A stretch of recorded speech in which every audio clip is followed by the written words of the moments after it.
Um, some familiar faces, some new faces. Welcome, everyone.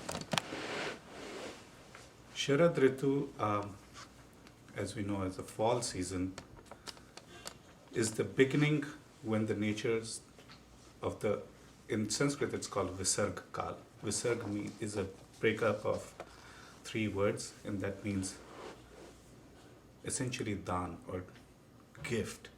So nature gifts us a lot of strength in the season, starting from the Sharad Ritu going up to Hemant and Shishir, which is winter and late winter. And then there's a decline and then it picks up again. So this, starting from now, would be a time when we can eat somewhat nourishing food, not in particularly in this season, but we will ramp up slowly. Interestingly, there are 6 seasons or ritus, and there are 6 days. What a coincidence! Huh? Everything matches. So the food, I can talk from the food part. Abhiji will talk more in detail about the science behind it. But as you can tell, I mean, I teach cooking, and I'm so, for lack of a better word, passionate about food and passionate about Ayurvedic cooking.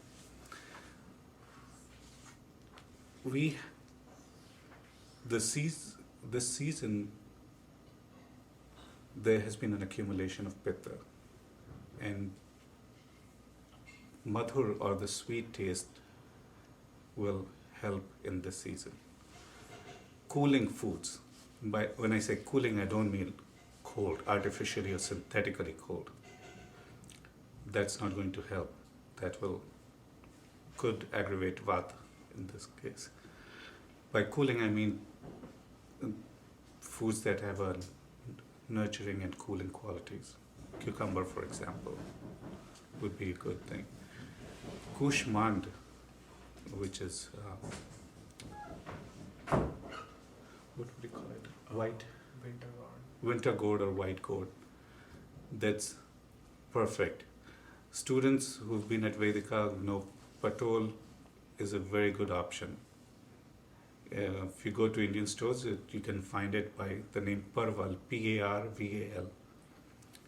So we can go into all of those details later on. Just few things that we need to avoid is, sleeping in the daytime. Too much, do not eat oily, very oily or heavy food. Eat slightly less than what you can. And for the whys of all these things, Abhiji will tell you more about it. So I invite Abhiji, and we will talk more about the food when I do the cooking demonstrations. Again, welcome everyone.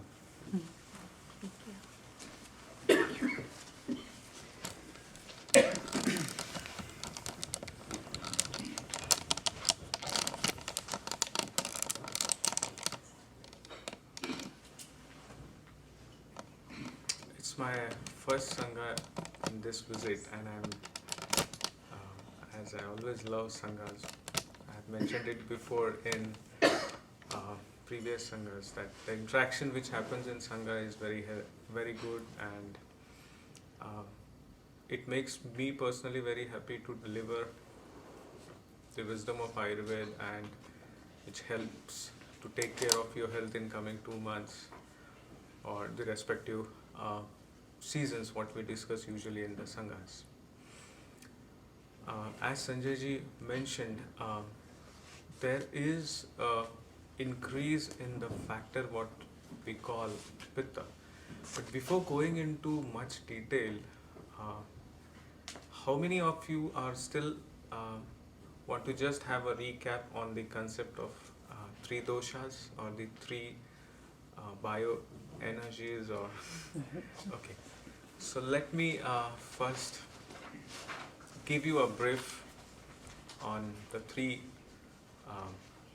doshas, or the 3 factors which actually do all the physiological activities in our body. As Ayurveda believes in the most important fundamental concept, that we are part of nature. So we have the same energies like the sun, the moon, and the air in the nature, which does all the activities. Let me repeat it: the sun energy, the moon, and the air. The same things are present in the human body in the form of these three energies or the three doshas. So Vata represents all the movement in the body. Okay? So your neurological activities, the nerve conduction, the movement of your hand, the pumping of your heart, the circulation, whatever moves in our body is done by this Vata factor or Vata dosha. Now we eat food, it has to be converted into an assimilable form which can be absorbed in the cells. It should nourish the bodily tissues. This is done by Pitta. So Pitta is responsible for digestion. Pitta is responsible for even digesting your thoughts. What you receive through your sensory organs, what you perceive, what you understand. Okay? Everything is done by this Pitta dosha. Even the hormones which are responsible to do certain activities, the enzymes in our body, this all is done by Pitta. So Pitta reflects the energy of sun in nature or fire. Okay? Now in nature we can see that sun or fire, or let's compare it to fire, it's not in a liquid form. But in human body, this energy to reach the respective places, to flow in the system, this Pitta or this fire has liquidity, has fluidity, so that it can reach, circulate and move in the system. You understand it? So this energy or this fire is in a liquid form, and this does all the activity of digestion. The third dosh is Kapha. Kapha replicates the structural entity of the body, your cells, your organ, bones, okay, the matter. So all these three together structures a human body and does all the physiological activities in the human body. As Sanjay ji mentioned, there are 6 seasons according to Ayurveda, and 3 seasons help us to get strength from the nature, and 3 seasons it takes the energy or strength from our body. So now we are in a stage where we are entering a stage where nature will nourish us. So before that, if you eat something, what is the most important thing is to have a good digestion. Unless you don't have good digestion, is it going to deliver the desired nutrition? Is it going to deliver the, whatever you call it, the desired energy, strength? For that you need good digestion, and that's why this season the Pitta or the Pitta dosha is increased, so that it will help in the coming winter season to eat and digest properly. So it's a preparation for your body actually to have good nutrition and good digestion. Now this increased Pitta creates, what are the qualities of Pitta? Let's talk about slightly more on 3 doshas, because that will help us understand in a much better manner. Vata, for example, the first dosha, is cooling in nature. It's drying. It's similarly like you see in nature. Whenever there is excess wind, air, what happens? There is movement, there is drying, okay? There is cooling effect. Same qualities are present in Vata, which is dry, cold, okay? Then it has roughness in it. These are the common properties of Vata. When we talk about Pitta, it is hot in temperature, okay, it's heating, it is having fluidity in it, then it has oiliness in it, okay, because without oiliness the pitta cannot do the digestion work. If you talk about kapha, kapha will be gross, heavy, cold in properties, cold in potency, and it will be something which will clog the channels if it is increasing in more quantity. Now, if you say when pitta goes high, what actually happens? Obviously, there will be more heating, so you will feel more impact of the heating nature of this climate. You will also feel some dryness, okay? You will also feel some more. What are the common conditions you face in fall? Generally, some skin issues, okay, like itching or allergies or sometimes hives. So this replicates that the fluid quality of pitta in the system is increased, and that creates the skin conditions.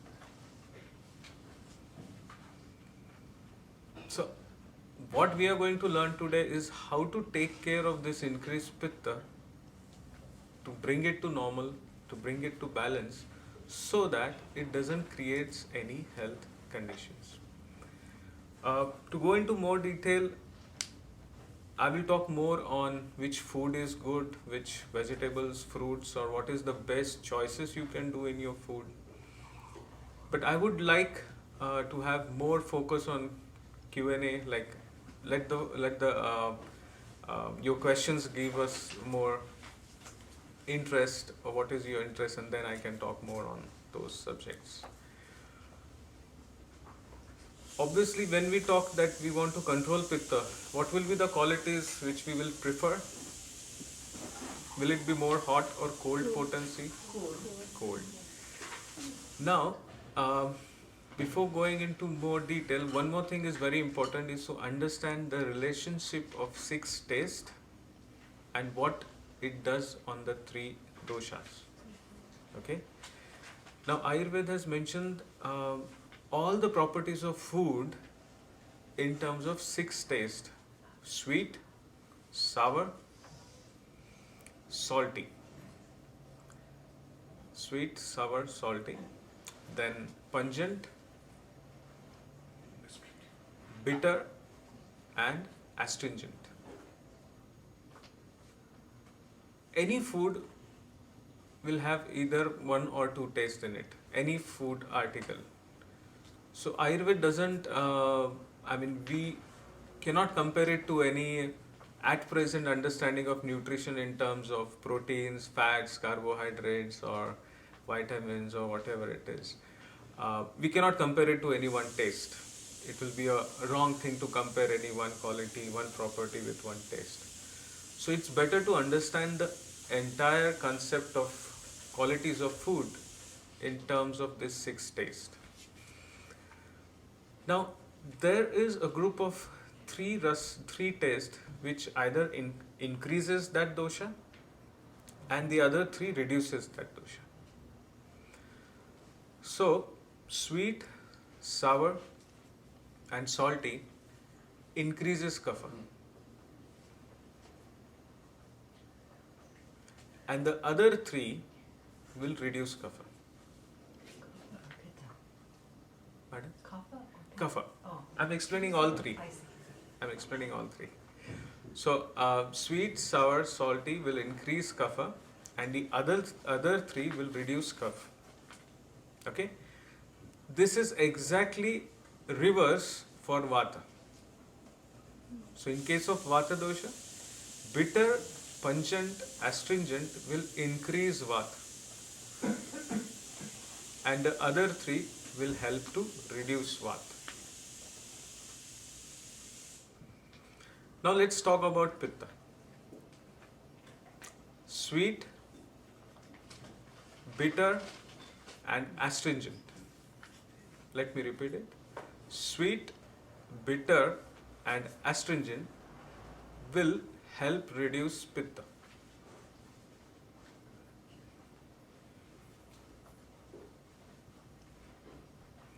So the other three, what are those?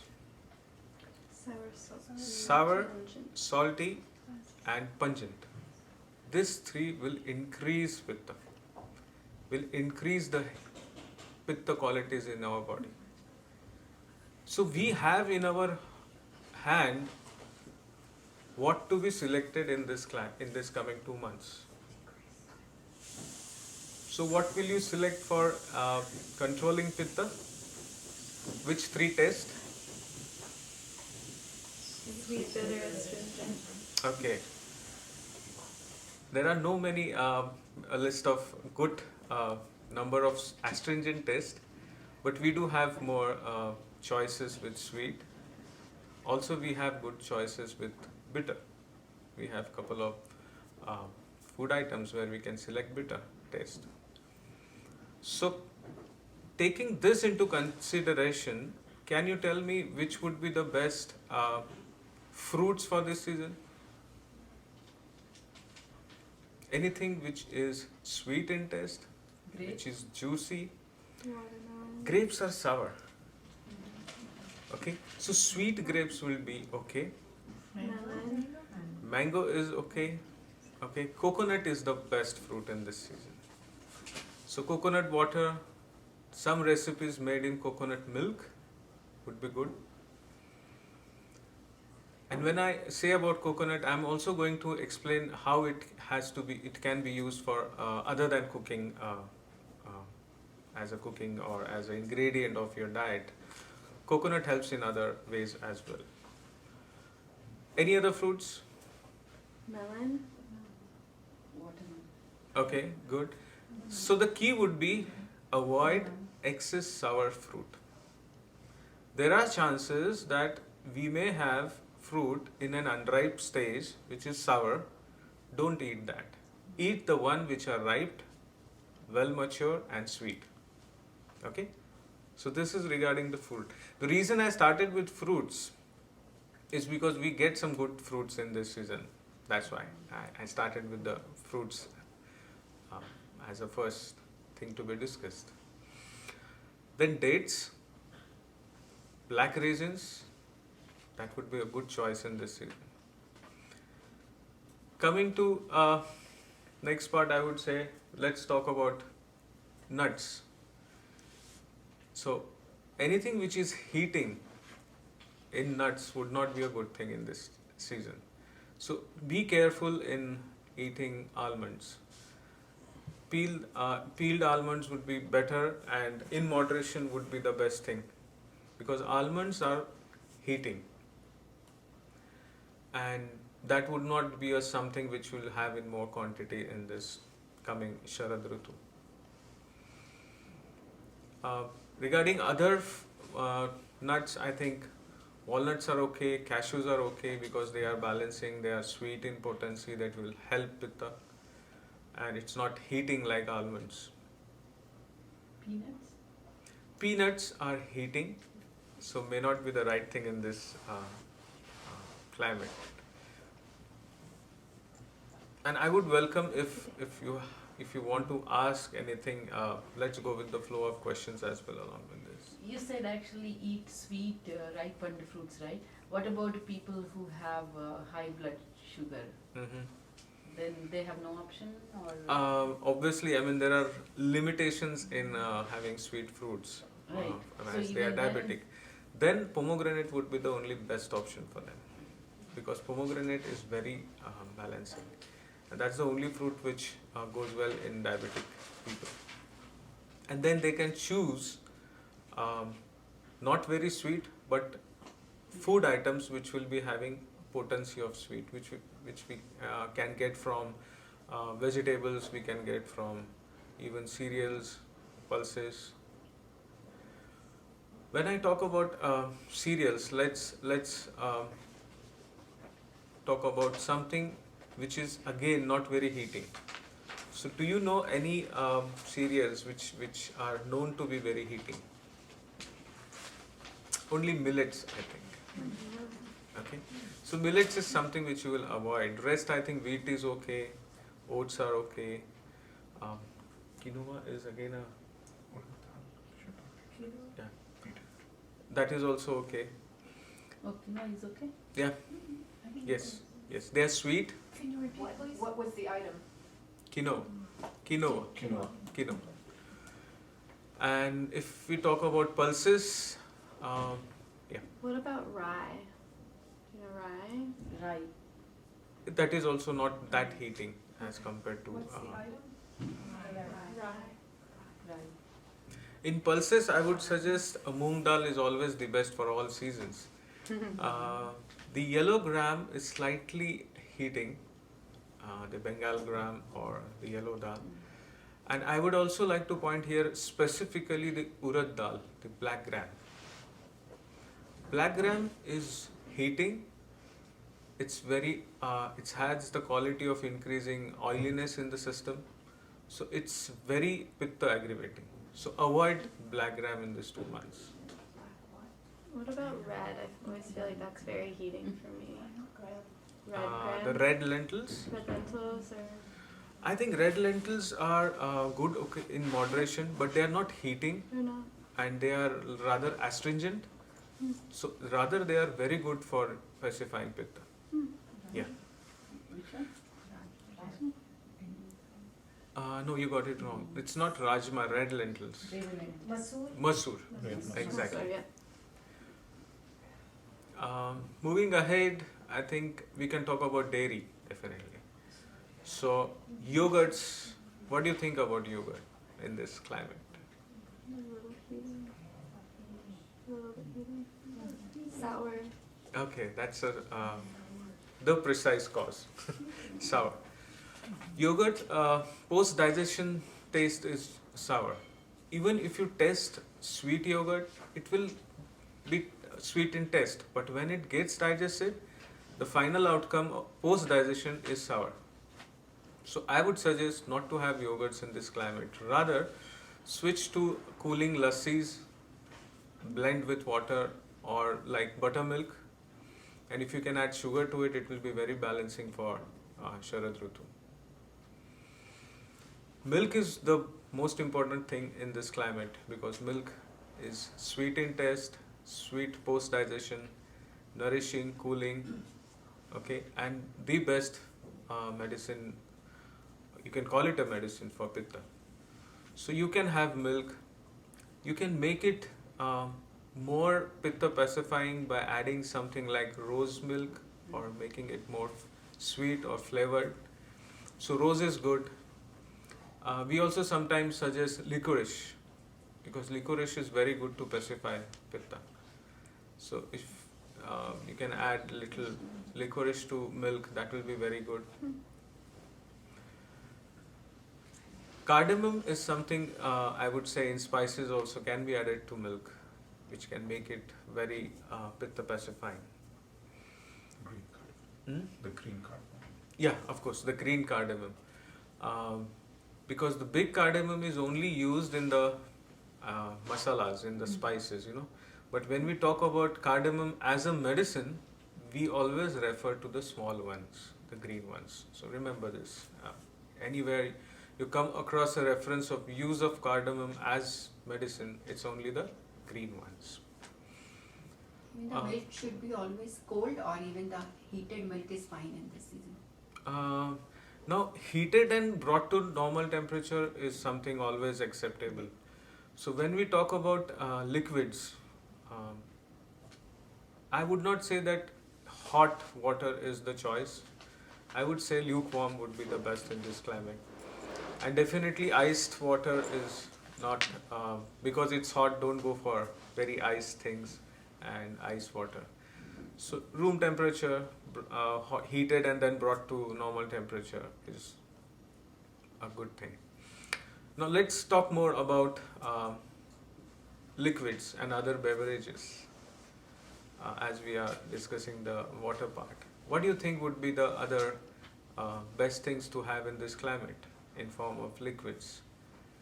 Sweet fruit juice is something good in this climate, but avoid alcohol, the most important thing, because alcohol will increase pitta a lot, and alcohol is heating, it's sour in post-digestion effect, and it will shoot the levels of pitta very immediately.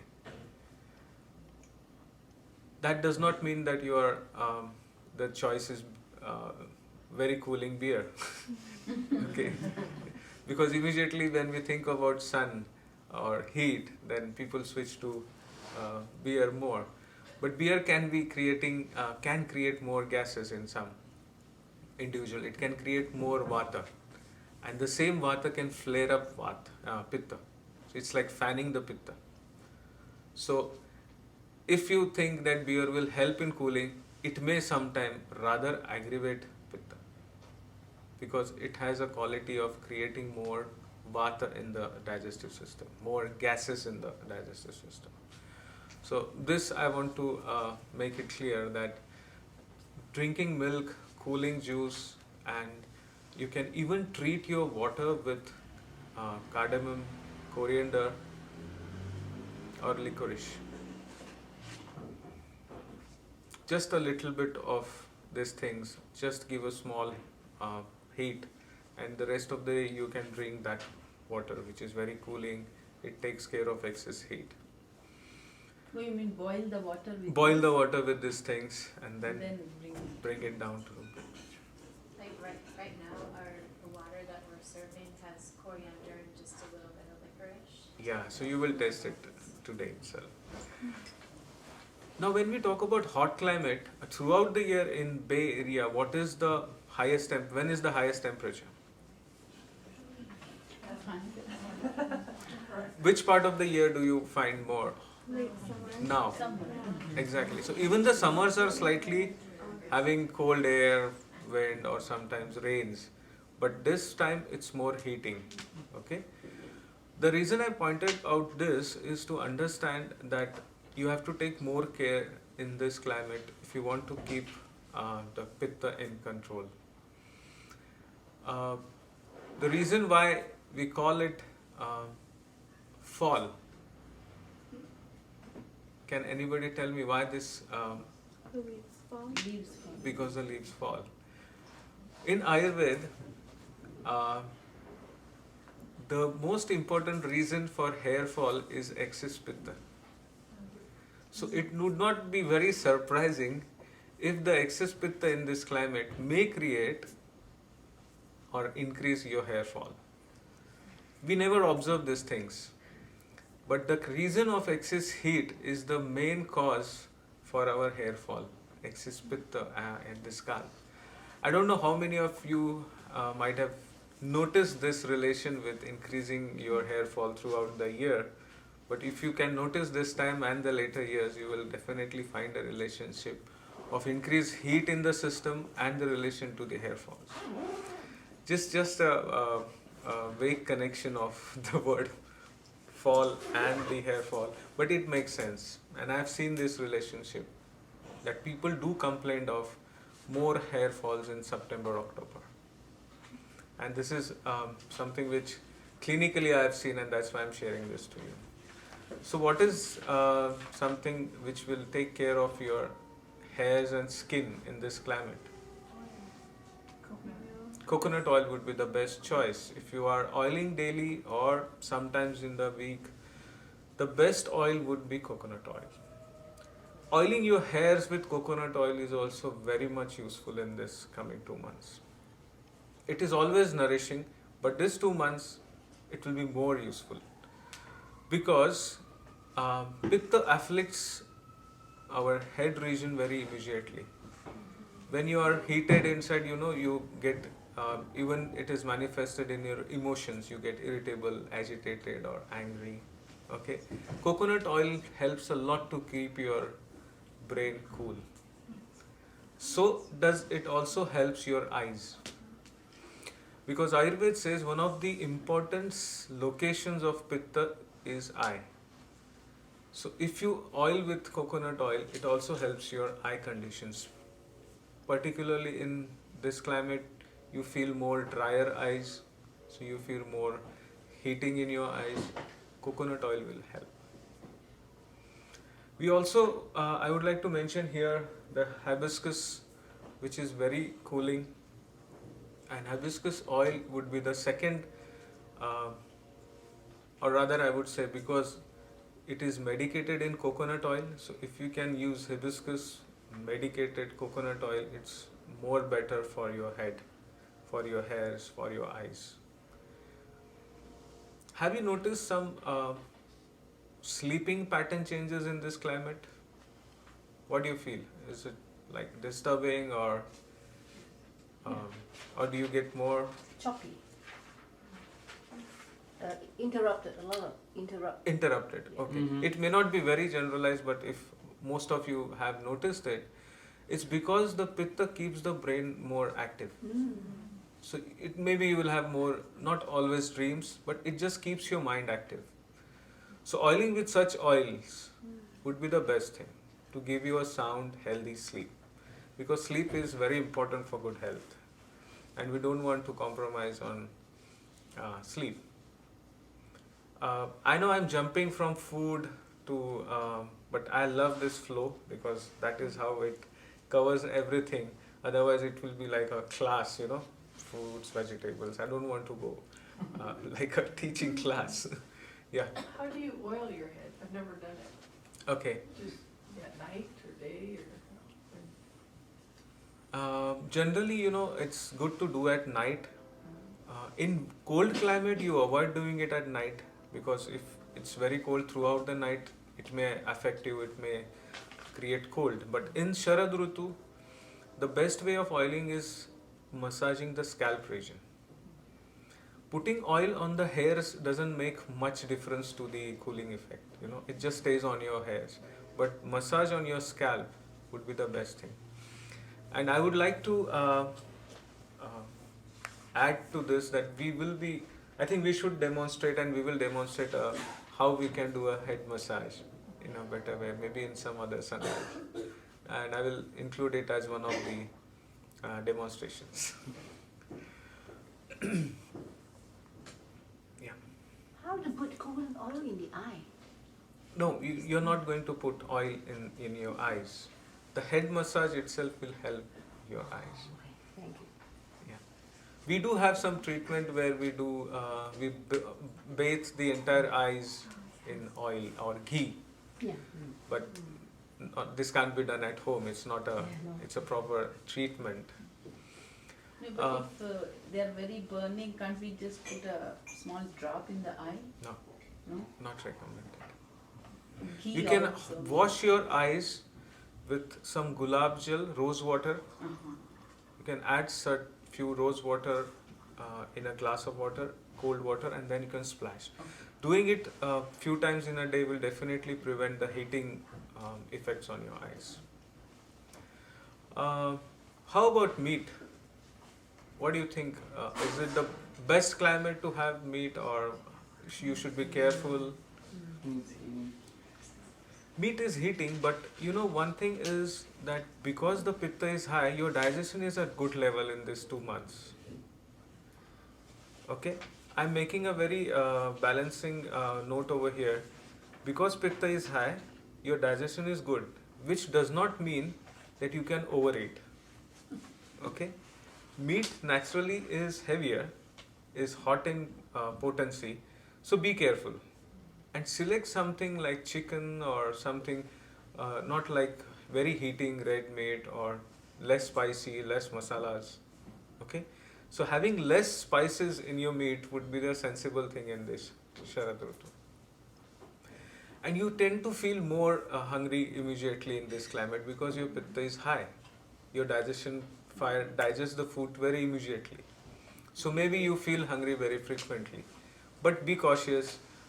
Don't think that, okay, I have a good pitta, I can digest everything and take more than what actually your body needs.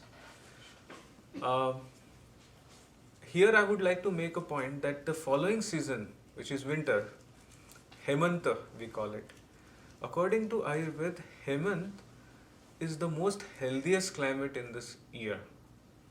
That is the period when maximum nourishment is received. Okay, and this nourishment and strength which is received in Hemanta or winters makes you healthy throughout the year. So just think that if that has to be achieved, if you are taking care of your digestion fire in this 2 months, then only you can achieve that. Because this controlling and balancing your pitta will help you achieve the nourishment in the next 2 months. If you overdo in your cooling, then also you will literally suppress the digestion fire, and the next 2 months winter, when you will eat more nourishing food, your digestion fire is not optimum enough. You understand? So it's like a very sensible balancing. Don't just drink cold drinks, don't just have ice water, don't just have more ice creams only because it is Sharad. Okay? So we are talking about selecting the right pitta pacifying. Yeah. And then black teas and coffees are both bitter and astringent, so they would be okay?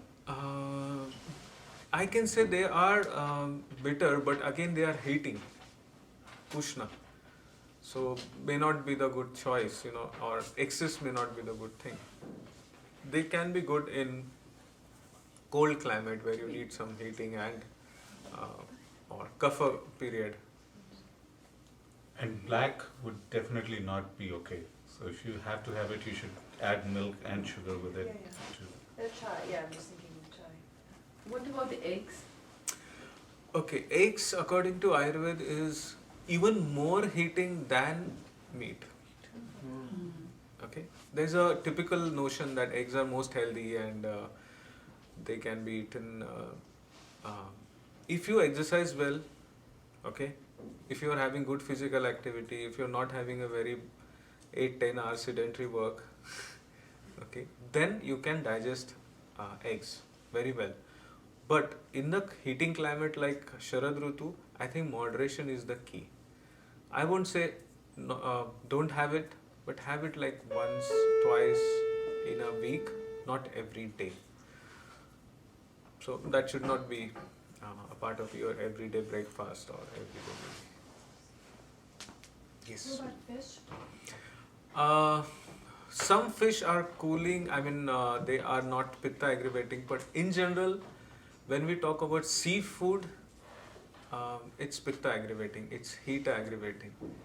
And when we talk about river or lake fish, they are not heating. So this is clearly mentioned in Ayurveda. So in general, whenever we say that we want to balance or pacify pitta, we may not recommend fish more. Again, like eggs, keep it in moderation, once or twice a week. Adding to the fish part, Ayurveda recommends that the best fish is rohita, which is rohu fish. And an equivalent to that, not exactly the same equivalent, what you can get here in the US is a fish that's called grass carp. That comes closest to rohu fish. But as Abhijit says, fish can be vata and potentially kapha increasing as well. Yeah. How about fish oils? Some people take fish oils throughout the year, mostly actually here. So, what's your I think that is something in very small quantity. Not like we have a meal or food as such. And to be very frank, there is no precise mention of this fish oils in Ayurvedic books, So what's but the it's quite equivalent? natural. Yeah. What's the equivalent oil for fish oil in Ayurveda? Do we need that first question? Because you're not having it from food, that's why you need it. So if you make good choices in nuts or flaxseed oil or use flaxseed in your food or even sesame seeds, then you may not need even the fish oils. Okay? So I won't give you any appropriate replacement for that. But because they are in a very less quantity, I don't think it would be very heating. So people can take it throughout the year if they think that they are not It's getting helping it not helping, and that maybe vegetarian people who are not eating meat much, there are different reasons for that. Regarding seeds, because we just talked about sesame. Sesame is also very heating, so be careful in this 2 months. That would not be the best thing to have in excess. Flax seeds are quite balancing, so that is okay. Mustard is very heating. It is one of the hottest among the seeds. So try to avoid mustard. Try to avoid cooking in mustard also, because this is not the time for cooking in mustard oil. Yeah. What about sesame oil? Sesame oil is not heating like mustard. So I would say sesame generally is mostly used for massage and all that. You can switch to coconut for this coming months. And if you think that your skin is more dry, then switch to pure coconut. And if you think it's not very dry, you can even have a combination of sesame and coconut. Or even some people who have aches, pain, they can continue with sesame and coconut combination. Because for pain, sesame is much, much better. Yes? I know Ayurveda does not recommend fermented foods, but in this season particularly, it would be, Not the right choice. yeah. It would not be the healthiest thing to have fermented foods. The reason is, Ayurveda mentions that fermentation actually creates a kind of sour taste, right? One thing. And it creates more vata as well. So if a combination of vata and pitta aggravating food is something which happens with fermented things. Well, there's a very popular supplement called spirulina in this country, and it's fermented. Are you familiar with spirulina? It's a green, like algae based food. To me, that seems like it would be very it would have the activity of fermented and create acidity in the body. If anything which is fermented, definitely it will have a sour taste in it, and it will create aggravation. So I think moderation, or if you're taking regularly some dosage, in this coming 2 months, reduce the dose, have it half. Okay? If you're convinced with the health benefits of that, and you're getting those benefits, you can, but just the key is take a minimum dose or less dose than usual.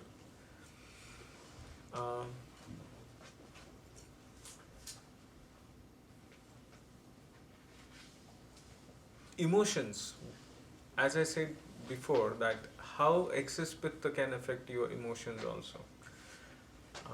Whenever there is excess pitta in the system, you will feel that there would be some changes like being more impatient, irritability. So all this can be taken care if you choose some cooling and sattvic food like milk.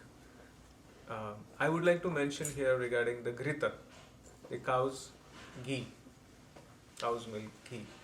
Now ghee is, according to Ayurveda, is the best medicine and the first choice of medicine for pitta. Okay, so cooking in ghee, adding ghee in your recipes is the best thing during this two months. But I notice weight gain with that. It is been observed with buffalo's ghee, but I won't say with cow's ghee. Buffalo ghee, but not cow. But here, everybody is using cow's ghee. I bring it from India. That's the wrong thing you're doing. I You see, thought, when I come that's here- a pure thing to get No. it from there. See, when I come here for 2 months, I lose weight. Okay, when I stay here, I eat in ghee, everything made in ghee. So ghee. Cow's ghee has a different quality than buffalo's ghee, because buffalo's milk in itself is very heavy. It has more lubricating, snigdha, oily properties in it, and that is well studied now that buffalo's ghee can increase more saturated fat, ultimately leading to increase in cholesterol as well. tamas as well. Yeah, and it is like, because it is heavy, it makes you put on weight. Even emotionally, mentally, it makes you dull. It increases tamaguna in the system. So, cow's ghee is exactly opposite. Even it is madhur, sweet in post-digestion effect. It is cooling, but it does not have that heaviness in it, and it is sattvic. So try cooking in that, and definitely you will feel the difference. So one thing is, should we use ghee only, or can we get the butter also? Cows. So it's a difference is there, right? So we prefer ghee, not butter form. Yeah, because milk, as of milk, when we talk about from milk to all different milk products, there are different processes done on that. Like the milk converts into yogurt into buttermilk into butter. Okay, and butter is then heated and made into ghee. So you can imagine how much process it goes, and that it becomes more healthier, lighter to digest. And ghee is the last product where actually it helps digestion. Okay, and still it keeps the pitta in control. That's the beauty of cow's ghee. Okay, so it is something which will keep the pitta in control, but will never compromise the digestion fire. It will do the proper digestion. I have a question about ghee, because I don't think in this country to make butter, it's made from buttermilk, from like yogurt and all of that. So how does that affect the ghee differently in the quality? The ideal process would be the best quality ghee. Yeah. But it is better to have bad food than this. Yeah. Having a cheese or having butter than to have a ghee made by this. If you would like to comment on that, Sanjay. That's fine. Ghee Yeah. even prepared this way, because when you heat the butter, you're taking away the liquid qualities and the heaviness from it. Yeah, it still removes And still much of the heaviness. Yeah, ideally you would convert your milk into yogurt, into buttermilk, into butter, and then make ghee. Mm-hmm. But I understand what the point that you're saying. Yeah, it's not quite as good, but it's still. Yeah, it is better than what having a Another wrong thing. Yeah. So ideally, either you should cook ghee make your own ghee, or you can buy some from Vedika that we have here for sale. So is this butter ghee we get from here, if we buy here, is it done after, like, from the buttermilk process or from the milk process? You see We what would like to do it from the buttermilk process, but not quite, I- not yet. Okay. Now regarding skin, what are the common conditions we generally face in this fall season? Dryness, heating, sometimes rash is most common. Hives. Now all this is because of the excess heat. When I say pitta travels in the blood, okay? Pitta travels in the blood. So if there is excess pitta, it will be traveling in your blood. And the most vulnerable organ, if there is heat in the pitta, is your skin. Because the skin has the richest blood supply. Obviously, when the blood is traveling at the level of skin, it will manifest the excess heat it is carrying. So there is some skin conditions.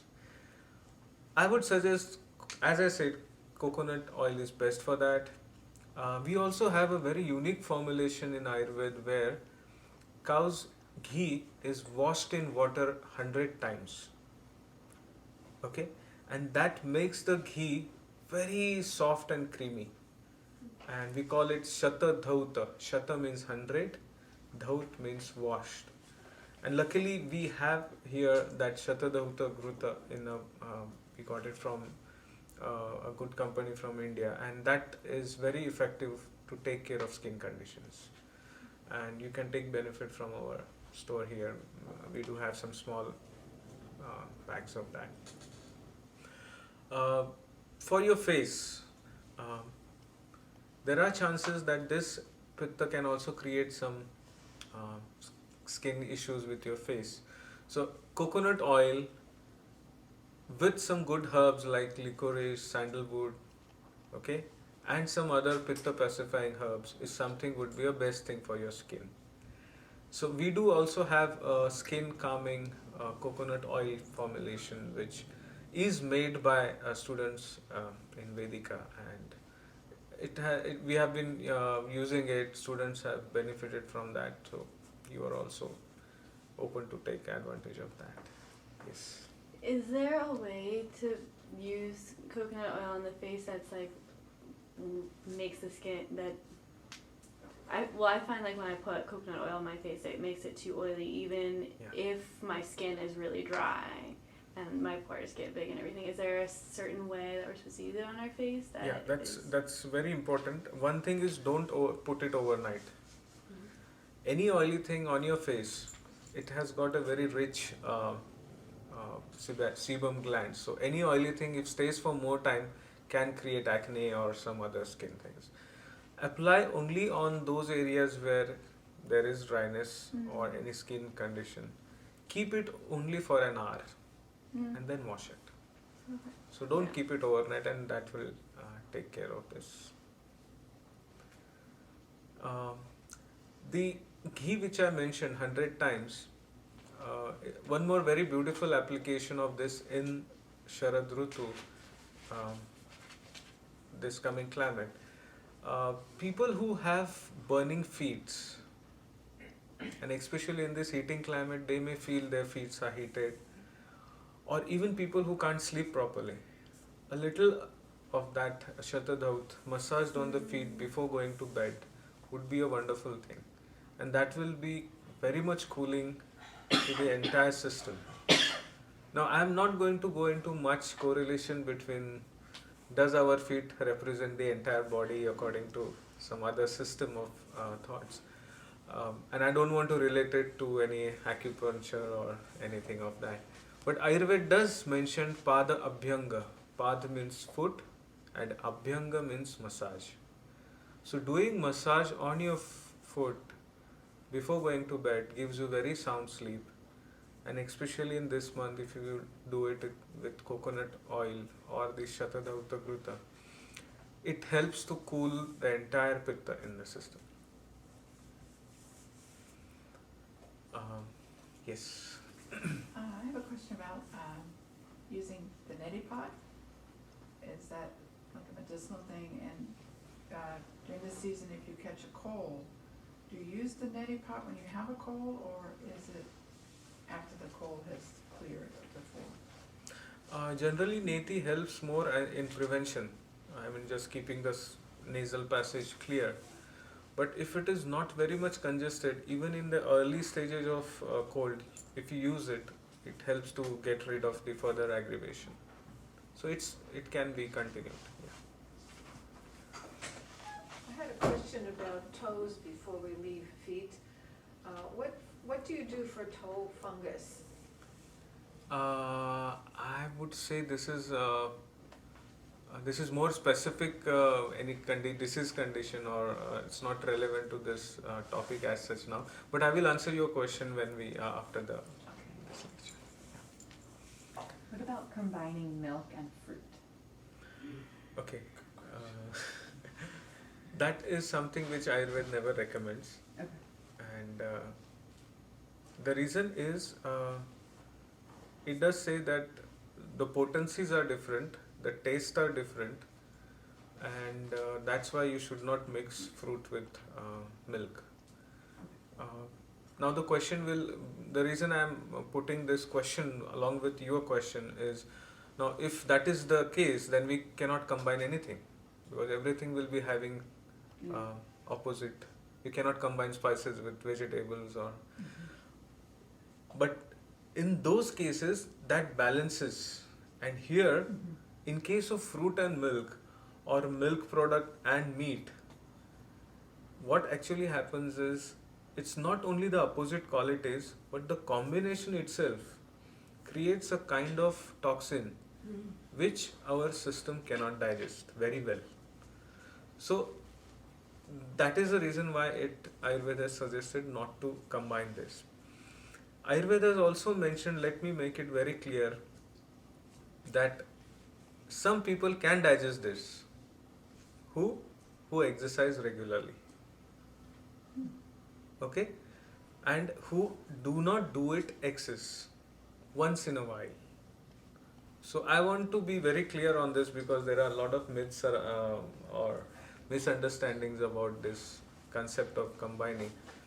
So moderation is the very important thing. That too, if you are exercising daily, that too your digestion is very good. That too you are luckily not a kapha dominant constitution or a pitta dominant constitution, because they are more vulnerable to this kind of toxins which creates from combining wrong foods. There are too many ifs and buts before Yeah. that, so Yeah, you're it's- better off not doing Yeah. it. The only exception would be a very ripe, sweet mango. Yeah, why not? That's the only exception. lassi, is that what? No, lassi is a different thing. Lassi you make it yogurt, but Okay. we're talking about milk and fruits. The only exception, milk, right? yeah, we're talking milk. Okay. The only exception is a ripe, sweet mango. Okay. Abhijit talked about milk and meat. Another thing with milk that should be avoided, is a no-no, is salt. So, for those of you who are here the first time and are used to eating cold cereals and cold milk with fresh fruits and a little bit of salt, you can stop that from tomorrow. What about banana also, no? No. With yogurt also, no? Banana with yogurt? Because some people have a habit of eating yogurt But rice yogurt with you're banana. avoiding in the season anyway, so. But optional. In general? Just to know. It's not the best thing to be eaten Best, okay. together. So we have another 10 minutes, right? And we can have some more questions. Or just one sec. Am I talking on or after 4? Yeah, if you could do 10 more minutes on Sharon and maybe a little bit about the aloe and Yeah, we can show this aloe vera use as well. And it's about wait. 3:30, and then we can do the mind section, Okay. and then at 4 o'clock we'll have the cooking. okay. And the way that we.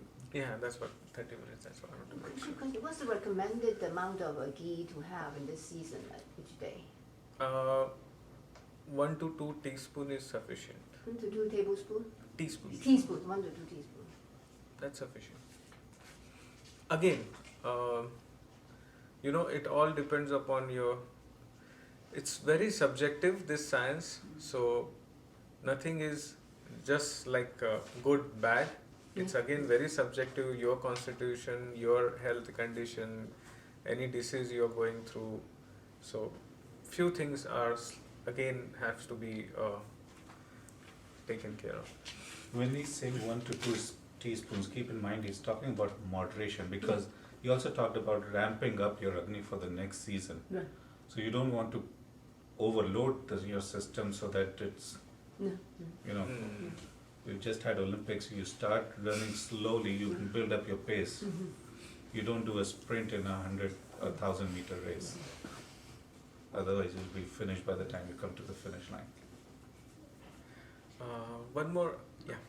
I'm sorry if I'm repeating, but what do you suggest for nose blocks too often, other than Neti Party? I mean, good steam would help.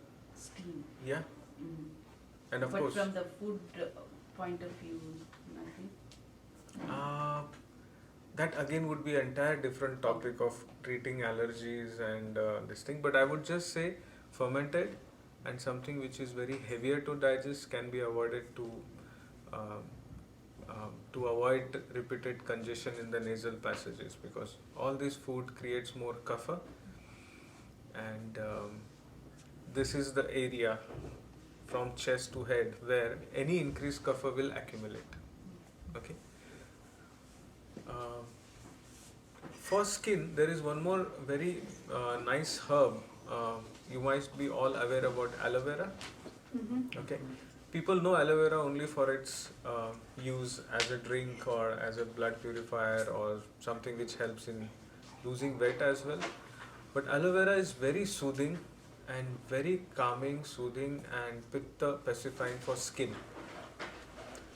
So we can use in form of, like, we have packed aloe vera gels which are there in the markets, or you can use a fresh aloe vera leaf and you can get the pulp out of it and directly apply on your skin.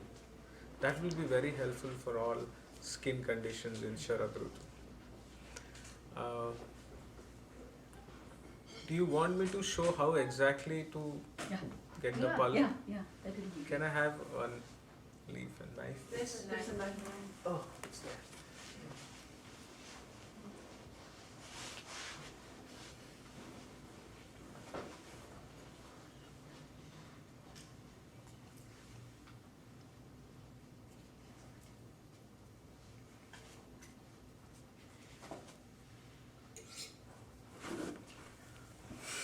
Okay. Can I have a plate?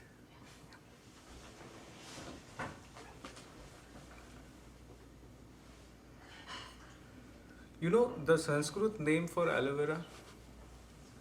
It's called Kumari. Kumari is a word for young lady or young woman. So this is a herb which will keep you always young. Okay? And the use, it's said to be a very good friend of women's. So it is used from taking care of your skin to your menstrual problems, regularizing periods, maintaining the beauty of skin. That's why it's called friend of women. Okay.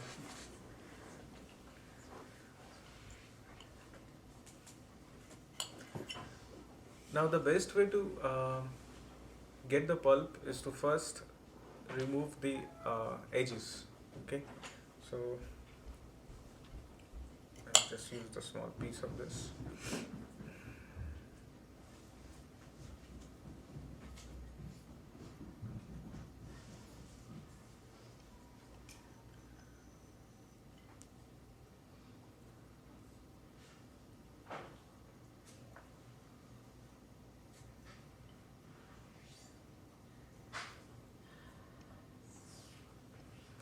And when you do that, just slice it exactly in the middle.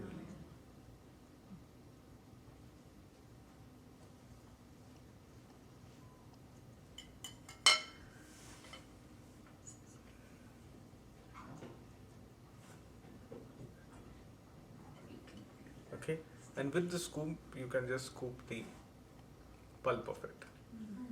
And you can just pass and you can feel Then we can just directly apply it. directly apply on the skin. Like a facial. natural. Like a facial. It's a natural, very good, making the skin very supple. Natural lotion. Natural lotion. People have it directly as, for eating also. 1 spoon. Eating? Yeah, yes. Directly, that Directly pulp 1 we can spoon. take and eat. But before having it internally, always take a recommendation whether you need it or not, because there are some indications for that. So it's not like everybody's food supplement. Okay.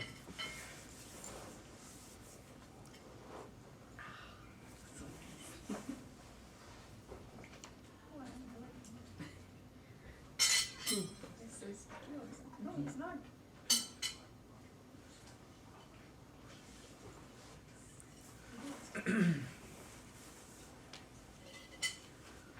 Any more questions? Can you just talk a little bit more about hibiscus? Is that mostly the oil, hibiscus oil we're using? For face, even the pulp of flower, fresh flowers will be very useful. It's very cooling and it's very good for face. Many facial formulations in Ayurveda has hibiscus in it. So just make a pulp of it and you can apply it on the face. With dried too? Pardon? Could you use dried too? Dried powder can be used by making a paste or pack using milk and water.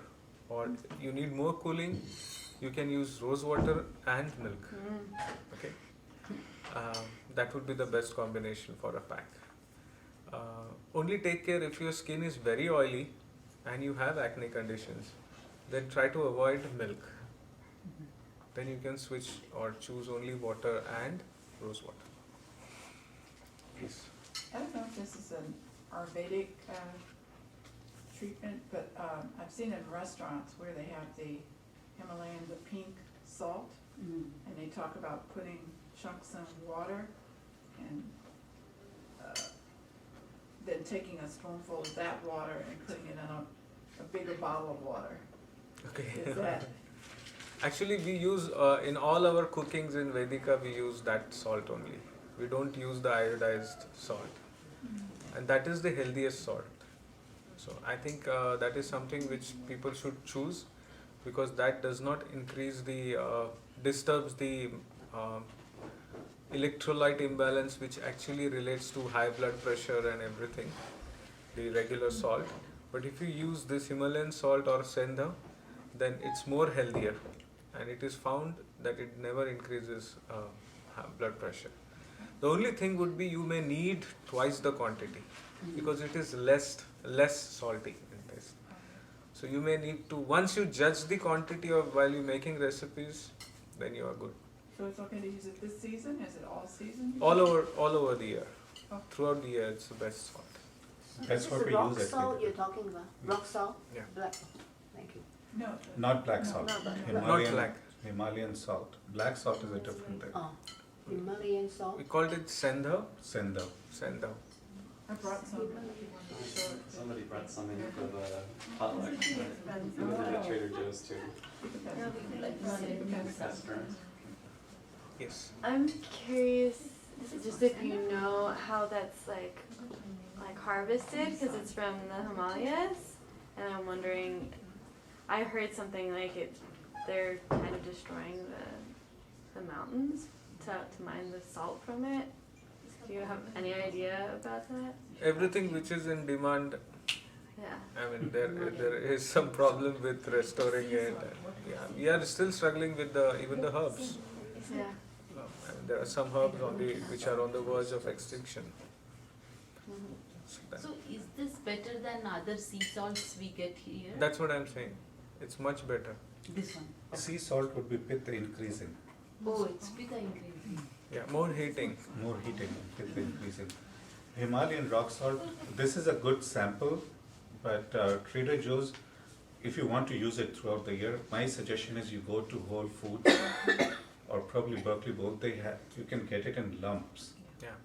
And in rock sizes rather, and you can just crush them at home, because this is expensive, let's put it this way. You get this one for like $2 or $3 versus you can get a whole pound for $2 at Whole Foods. So we use Sendha or Himalayan rock salt for all the cooking at Vedika. In Whole Foods, is it in bulk section or? I believe so. I just ask them to. Himalayan salt? Yeah, that's again something which I would like to point here.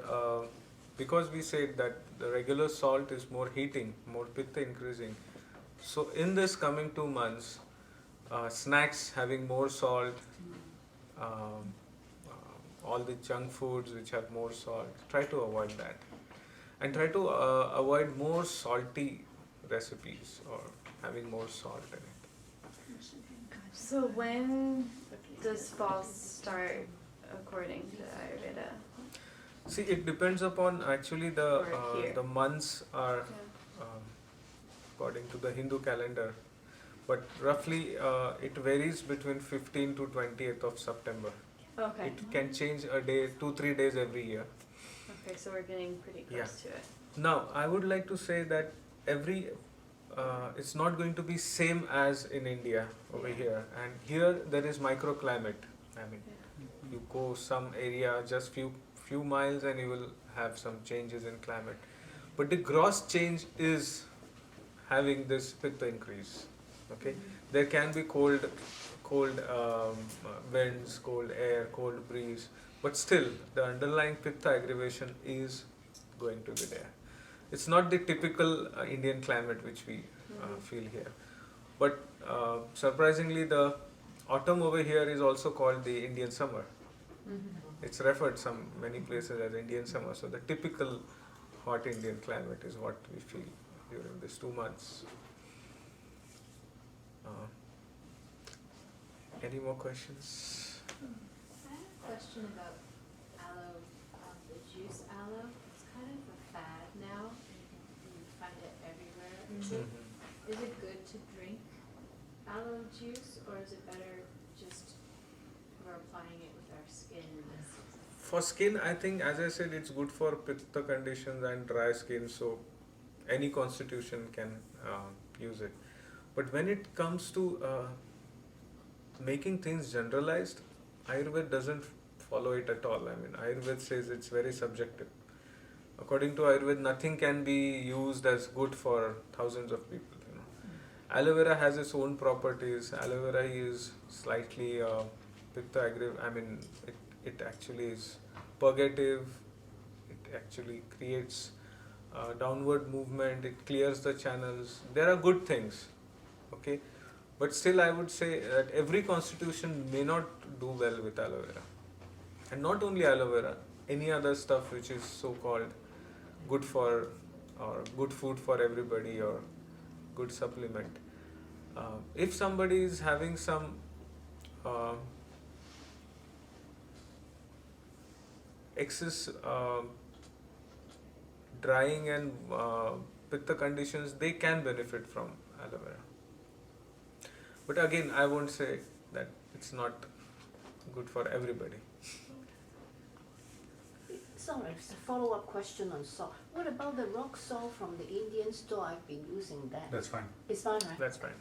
Thank you. And there are 4 fruits that are often touted for healing. Mangosteen, noni fruit for anti-cancer prevention, acai, I think it's Central America or something, and goji berries. Can you speak to any of their doshas? Mangosteen peel is said to be very good for pacifying pitta. And this is something very good you brought into notice, because in India, in these 2 months, we use a lot of mangosteen peel in form of just as water, I mean, like a syrup. You make a squash, sweet, adding sugar to it, or we add it to coconut milk, and that is very good pitta pacifying thing. And most of the part in coastal India uses mangosteen peel just to take care of the excess heat and pitta. Sorry, what is mangosteen peel? Mangosteen peel. It's a Mangosteen. fruit, and its peel is used.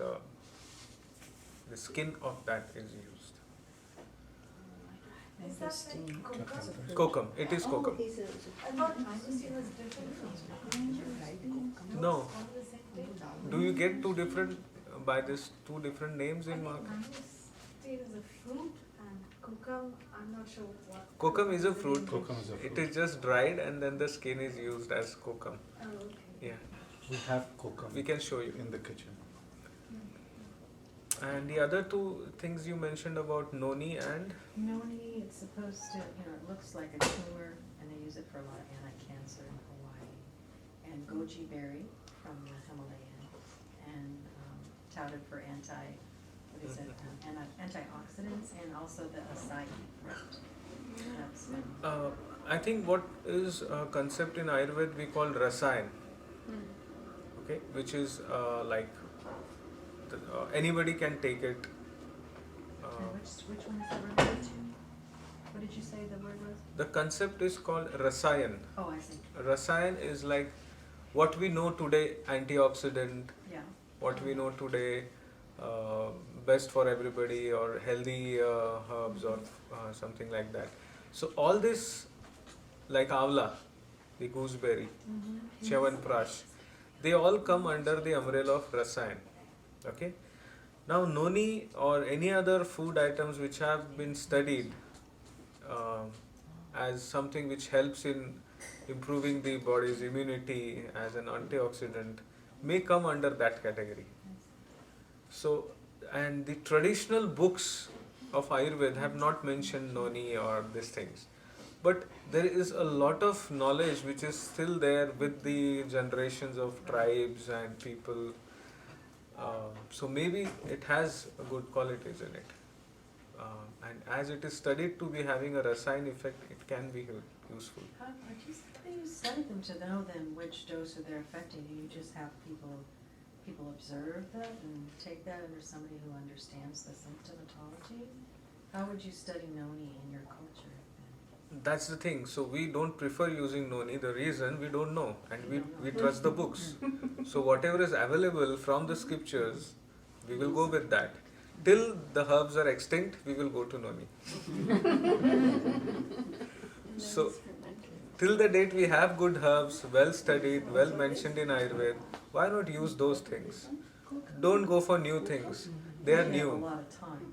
And that is what happens. Your market always bombards you with so many new things, new studies, and lot of things, you know.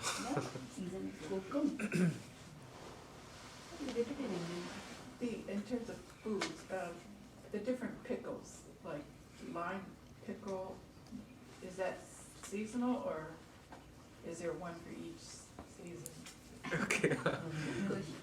Pickle itself. I mean, your pick, the chutney, I guess, you know, The lime achar. pickle, lemon. Yeah, the Indian Not pickles. the American Western pickle. Yeah. See, I would like to talk on both. The Indian pickles have more either oil in it and salt as a more preservative. So this combination, and the oil commonly used is either mustard, most commonly, Most commonly, or nowadays even some are using cottonseed oil, which is olive not oil. very healthy. So this combination of oil and salt, excess salt, may not be the good thing for Sharat.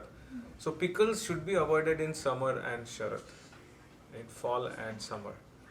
In winters or when there is raining, cold climate, pickles are good to just ignite the digestion in small quantity, of course, not in a big quantity.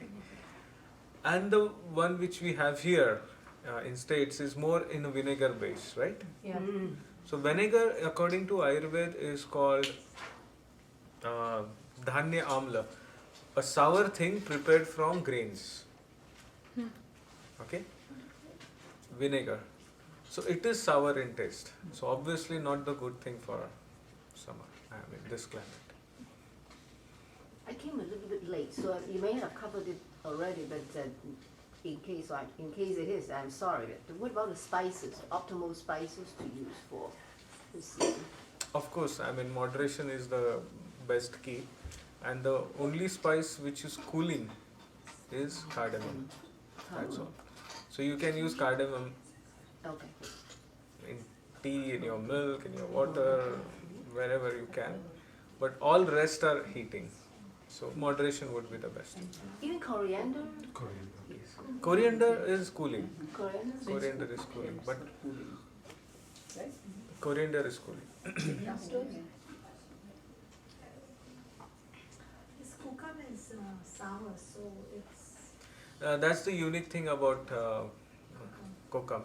It tastes sour, but its post-digestion effect is madhur, which is sweet, and it is cooling in potency.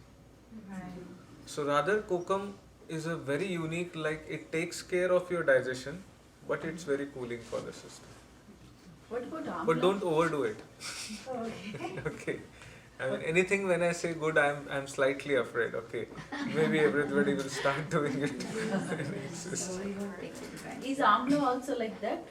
Tamarind? Amla. Gooseberry. Gooseberry is way above all this. I mean, it's like, It is good for cooling, though it is sour. yeah. I mean, it is more balancing for all three doshas. All All the three doshas.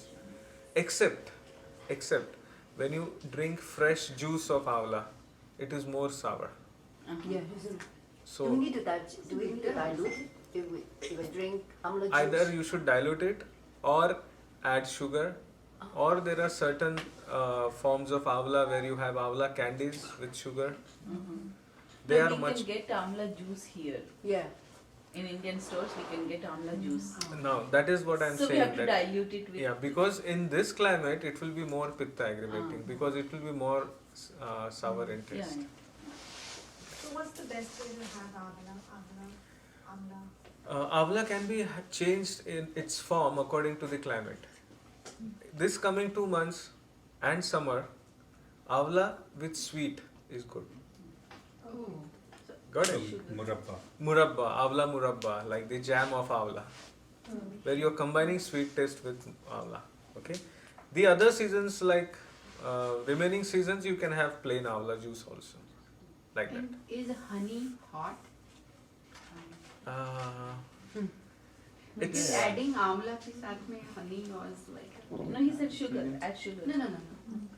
This is my question. Is honey is said to be anushna. I mean, something which is not very heating and very cooling. So, summer Honey is okay for this season. Yeah. in this season? so let's mix with honey. What is the preferred sugar for this season, other than, I mean, Sugar. Sugar, I think. Cane sugar. If or you're just the organic cane sugar? cane sugar would be best, Be best. of course, because cane itself is very madur and sweet and cooling. Uh-huh. Now, there are many different kind of sugar what we find Jaggery? nowadays here, like the Coconut sugar. coconut sugar is also there, I think. Date sugar. Date sugar is there. Yeah, agave. That's agave, yeah, from the cactus. We get in stores, date sugar. But if you see the qualities of coconut and dates, they both are pitta pacifying. So even if you think to change your sugar or try something new, these two are okay. Yeah. Jaggery. Jaggery. That's more heated, Good. right? Good is heating. It's heating. We will address more questions on food after Sanjay's demonstration of recipes. I have We have about 10 more minutes and Talk about urges. yeah, actually we have less time for one of the other important topics today, but maybe I will make it concise but deliver what I want to talk about it. There is a concept in Ayurveda regarding the natural urges. Okay, so they are categorized in two types. One is the urges which you should not suppress. For example, urges of going, having a bowel habit, urination, the urge of appetite, hunger, the urge of thirst, the urge of yawning, the urge of tear, crying. Okay, there are 13 different urges which Ayurveda says you should not suppress, because these urges are the natural movement in the body. Some are with the purpose of eliminating waste, like the bowels, urination. Okay, some are in the form of expression, like tears, letting it out, and some are the protective mechanisms, like sneezing. Okay, sneezing is a good protective mechanism so that things don't go into your windpipe. So all these things, if you suppress, it creates imbalance in the physiological pathway, and it may create many disease condition over a long period. I am today talking more on the urges which you should suppress. Okay, I am not going to talk on this 13 urges which should not be suppressed. I am going to talk on a list of few emotional urges which Ayurveda says you should suppress. Okay. Now, the list of this starts from simple, which may sound very simple, but it has a lot of effect on your physiology, on your psychology, on your well-being. So, urges like anger, fear, envy, jealousy, hatred, okay, Yeah, these 5 are most important, and there are a few more. Lust, Yeah. which is kama. Do you want to hear the Sanskrit words for this? Huh? Yeah, we want to hear it. Okay, yeah. good. So, greed is lobha. How do you spell that? LOBHA. Oh, the Sanskrit words? Oh. Yeah. Then envy is irsha. Irsha. Hatred is dvesha. Dvesha.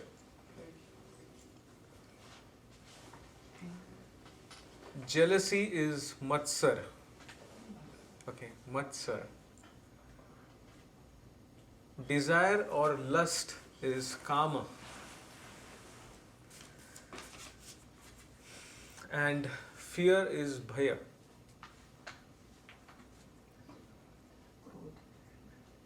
Now, anybody can logically understand that all these things is not something which benefits you.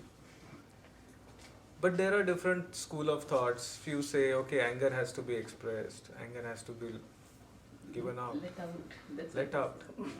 But what Ayurveda says, I would like to mention from a Bhagavad Gita slok, where it is mentioned that, okay, before going to this shloka, let me talk in brief on the concept of mind and what actually the qualities of mind in Ayurveda. Ayurveda says that mind has 3 main attributes or 3 main functioning. 1, intellect, buddhi. Okay. Second is memory, smruti. Okay. And third is dhruti, which means patience. These 3 are main qualities or functioning of brain, of our mind. So our mind is responsible for good intellect. Okay. What does intellect does? It contemplates on things. It processes the knowledge. Then it decides what is right, what is wrong, what is good, what is bad. This is the functioning of intellect, buddhi. Smruti is memory. If you have memory, you can recollect well the same situation, what happened, what was done, what were the after effects, good, bad, okay, healthy, unhealthy, right, wrong. So if you have good memory, then only you can you can recollect those things. And if you don't have good memory, what will happen? You will repeat the same mistake. The chances that you do the same wrong actions. So your good memory will help you to going into the same wrong actions again and again. Intellect, memory. Third thing, patience. You need patience to process. You need patience to think on it, contemplate on it, to give time to analyze right, wrong. And patience not only means patience in terms of times, patience also relates to contentment, satisfaction. So dhruti also refers to satisfying or satiated state of your mind. If you are not satiated, there is no end to anything. Okay? Being content is one of the third very important property of your mind. Now, if these 3 things get disturbed, then all this list of urges develop. Right? Yeah. Why greed is there? Because you don't you don't give that much time to contemplate. You don't have that much patience to contemplate. You don't have the intellect to discriminate right, wrong, good, bad, necessary, unnecessary. Okay? This is true for all these urges which comes up. Greed, lust, jealousy, envy. And the beautiful thing above all what Ayurveda says is, all these things which envy, urges, this bad urges, Ayurveda says these are the external cause of diseases. This is very beautiful. And what we feel, all this is from inside. Jealousy is from inside, anger is from inside, envy is from inside. Ayurveda says this is all external. Why? Because it is the external things which you see, receive, perceive, compare, and then you start developing this. Let me give you an example. There are external factors only which make you envy or which make you jealous. If somebody is having something which you don't have, it is something which is externally, not within. You are always within happy, content. The nature of mind and spirit is always a state of happiness, always a state of contentment. It is only the external things which make you imbalance. Jealousy or even attraction towards desires, it is all from external sources. Now, I have talked, I hope I have explained it in a philosophical aspect of mind, according to Ayurveda. What does it does on the physiological or the body level? All these urges, okay, disturbs the mind, or the mind which is in a disturbed state leads to such kind of urges. Have any, till now, has any scientist or anybody dissected the cadaver or even the human body and shown a place that this is the place where the mind stays? Or spirit is. We have not yet found the location. Okay? But if you see the functioning of mind, the intellect, it all is in the brain. So Ayurveda says that head is the location of your mind. Okay? And if head is the location of your mind and brain is the location of your mind, if the mind is affected with all such kind of urges, will the brain function normally? There is going to be some disturbances in the brain activities. And brain is what organ? What is brain supposed to be? Which organ? The nervous system. Okay? It is the center of, it is the head of the nervous system. So obviously, if your mind is disturbed, your nervous system, your brain is working in a disturbed manner, your nervous system is going to be affected, and you are going to have all vata conditions. Pain, agility, anger. Okay, you will have physical conditions. Your nervous system will not respond properly at the digestive system. Your digestion will be affected. Okay, so this is how physically all these urges affect. And that's why Ayurveda says suppress these urges. Hold them. Control them. Okay? Develop ability, kind of practice to control this all urges, because this is increasing more disturbances at the level of brain, and it will lead to physical, neurological conditions. I tried to make it very short as much as I can. I would have loved to talk more on this, but I hope. Should I take questions? Just a Few? maybe one or two. Two. Yeah. I was just hoping, since you've explained this, if you could just pick out maybe 2 tools or something that are practical ways to approach this holding and sort of controlling that you're talking about.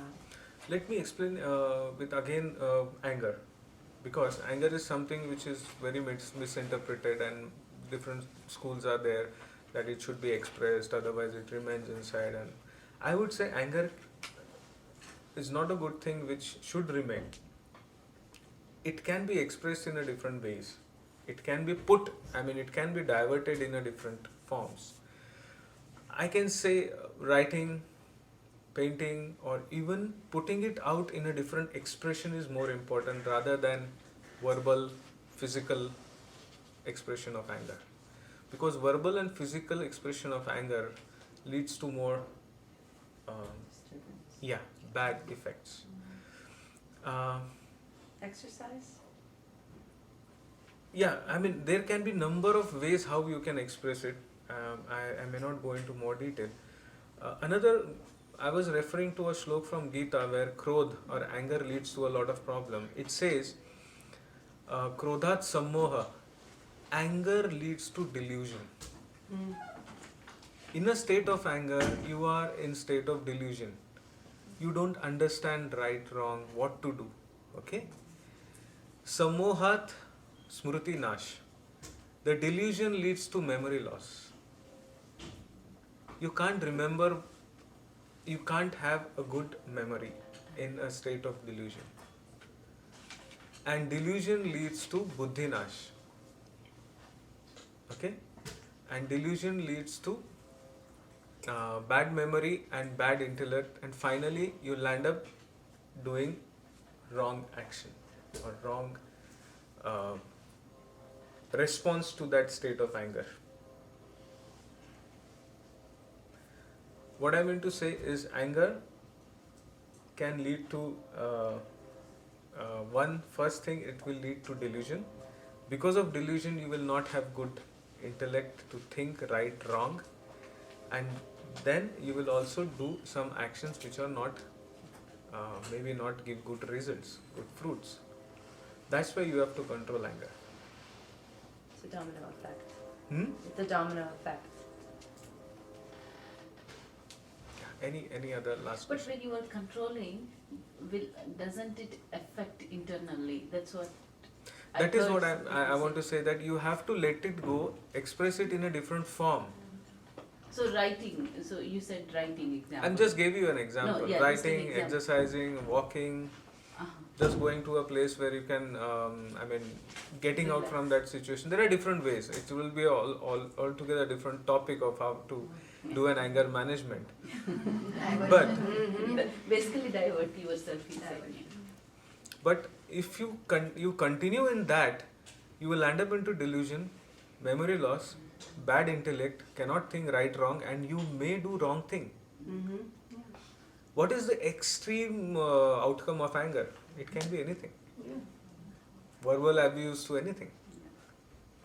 So that's the reason why Ayurveda says that if we can train ourselves for, it's a different ways, but anger management it's a urge which you should suppress.